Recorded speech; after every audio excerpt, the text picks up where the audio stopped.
Doesn't he look handsome, Ed? Mom, don't get all weepy, jeez. Wear your seatbelt tonight. It's pouring cats and dogs out there. Okay, parental units, I'm out of here.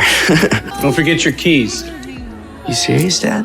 Could be making the biggest mistake of my life. Unexpectedly, Steve's father's words turned out to be prophetic. The next day, Steve's body was found inside a suitcase. He had been buried alive, but with almost no leads to go on, the case went cold. 26 years later, a man walked into the police station carrying the murder weapon, claiming he was the one who had buried Steve with that shovel. The detectives were puzzled. Lily went back and dug through the case files and discovered that the killer had made the boy write a letter, then mailed it to his parents. In it, Steve reassured his parents that he would be okay and apologized to his father for wrecking the car. If he's the doer.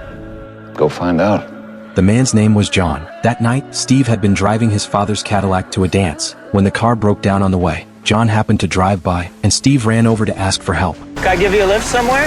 Yeah, there's a gas station down off Route 291.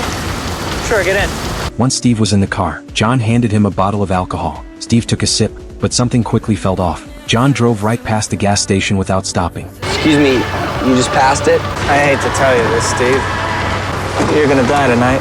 Steve tried to get out, but it was already too late. At that point, John suddenly stopped talking. He insisted that what he'd shared was more than enough to prove he was the one who buried Steve alive. But Lily had a feeling he was just messing with them. Then John recited the final lines of Steve's letter, word for word without missing a single beat. Right at that moment, the police chief walked in with new information. The forensic report confirmed that the soil on the shovel was a perfect match for the ground where Steve had been buried. But what caught everyone off guard was that there was also fresh soil on the shovel. Didn't you, John?